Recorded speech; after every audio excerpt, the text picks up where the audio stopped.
It's the most wonderful time of the year for dating. But with the merry can come the scary. So if you're worried about making a holidating faux pas, joining us now is Aviva Reimer, who is a certified matchmaker, relationship expert, and co-founder of Perfect Fit. That's a Toronto-based consulting company and dating service. Welcome to the show.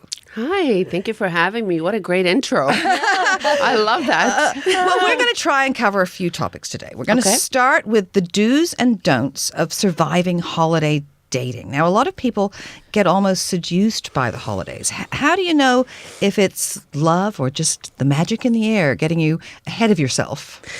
Well, I think the magic in the air probably has a lot to do with, being holly and cheery during the season. Mm-hmm. I don't think it has a lot to do with dating, to be honest. Mm-hmm. But it is a time of the year where people tend to feel a little bit more inclined to cuff, cuffing season, right? Mm-hmm. They want to bundle up with somebody. They want to cuddle with somebody. They want to, they kind of get a little bit more lonelier, or they're thinking about, celebrating the holidays with somebody and partnering up. Mm-hmm. I think there's a lot of pressure around the season when it comes to dating. Mm-hmm. And I think people should just relax and enjoy and be jolly and have fun. And, if things happen, they happen. And if they don't, they don't, because there's a whole bunch of great stuff coming in January and in the new year. It's funny that you say that because I'm single and I'm fine with it. But at Christmas time you see people hand in hand shopping,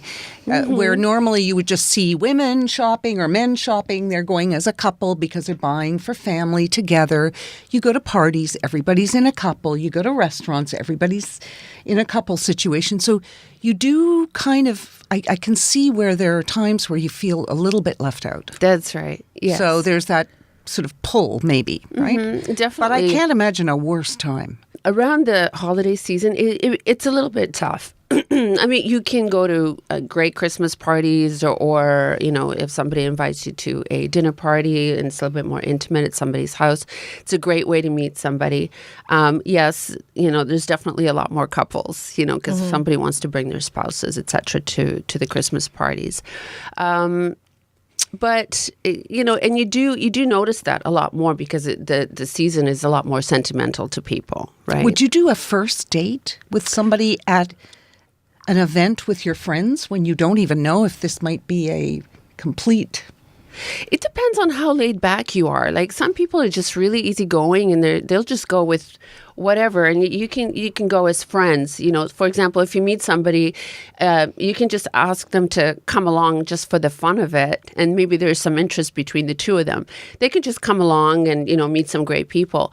But if you want to talk, if it's an official date, I would definitely not take them somewhere where, there's family involved or you have your good friends, because people need to earn your respect first, right? In order to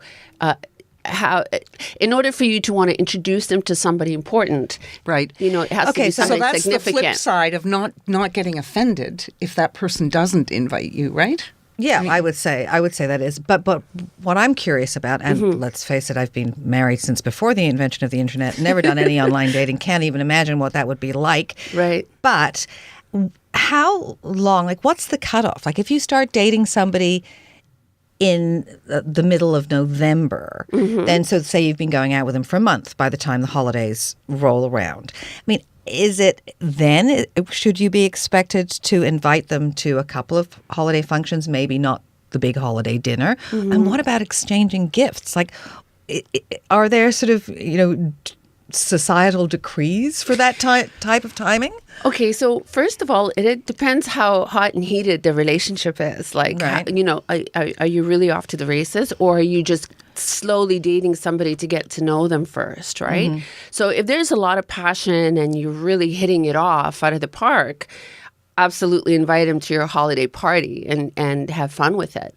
I think you shouldn't jump the gun in terms of inviting them over to a family function. I think you have to be a little bit more cautious there because, it's kind of like the honeymoon stage and you're just getting to know each other. Things always come up down the road, whether, things that you like or don't like about people. So don't jump ahead of the game and kind of put the carriage before the horse. And what about the dreaded gift? It's just awful when somebody gives you a present and you have got nothing for them in return. Okay, so being thoughtful around the holiday season is a great thing, right? You can definitely give somebody a gift, but there's a level of like gifts that you can give that would probably be a sign of you can do something small. Right. Yeah. You know, you don't go all gesture. out. You don't go all out. And some of these small things could be, you know, maybe a money clip for a guy. It could be, you know, a little jewelry box for a female, right? Something sentimental. A nice card is even nice. Or maybe a facial, or it's nothing super sentimental for sure. Okay, so what is Just Me January? Because I understand that comes right after the holidays. It sounds a little bit like dumping season. Okay, so I see the cup half full, not half empty. And I would probably encourage people to see January and the holiday season in the same way. You know, try not to get too down in the dumps about being alone, because, you know, there's wonderful things that can happen just around the corner that you never expect. So when it comes to January, I think the focus should probably be on taking care of yourself and setting yourself up for a great new year, pampering yourself and not really worrying about being with anyone, because if it's meant to be, it will happen. So then what are some signs that your relationship will not outlast cuffing season? When you start noticing someone wanting to hang out with their friends more than with you, you know, when you start noticing someone making some excuses, a lot of the time there's a lot of red flags, but people don't want to listen to them. But if you're paying attention, you know, if you're starting to notice certain things about a person, certain ways, or How do you help as a matchmaker? in terms of matchmaking, Yeah. or actually like building yourself and As a matchmaker, learning how to. matchmake Christine. Okay, so I'm very, very particular in my business. For me, it's very important to build a relationship with somebody and really get to know them first, to know what they like and what their deal breakers are, and, you know, what kind of emotional state that they have. You know, do they have a high emotional IQ? Are they able to deal with things well in a relationship? Things like that are really good signs for me as to whether I want to work with somebody or not. Because I think they have to be in a really good place to allow for things to happen. And sometimes seasons like this, people kind of get a little bit antsy, or, you know, they're worried maybe they're going to, you know, they don't want to be alone. So this is how all these feelings start to creep up even during holiday season. They're a little bit more intense, right? Right. So, But after, when, for example, things start to disintegrate, you're not around. So it's hard, right? Because you can set people up and then you say certain signs.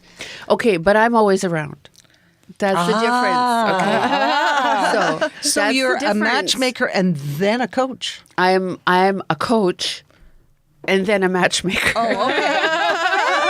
Well, now Right. that makes sense, because I Yeah. would say if after the honeymoon stage, the person wants to sort of spend some time with friends, that's a normal balance anyway. They're That you're always- getting back to a normal balance. Like Yes. I wouldn't see that as, I'm being, you know, because really, do you want to spend 24/7 with one? Well, whether you're married, whether you're single, whether you're just dating someone, whatever it is, each person needs to have their own life, and that really sets you up to have Yeah. a really great relationship.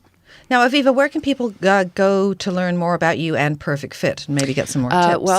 Perfect Fit, perfect-fit.ca is the website, obviously. Okay. I'm a very transparent person, so they can call the office. They can ask to talk to me. I'm very easy to get to. It's not that hard. Right. Well- and I'd be happy to answer questions or even help. All right. Christine, you got the number?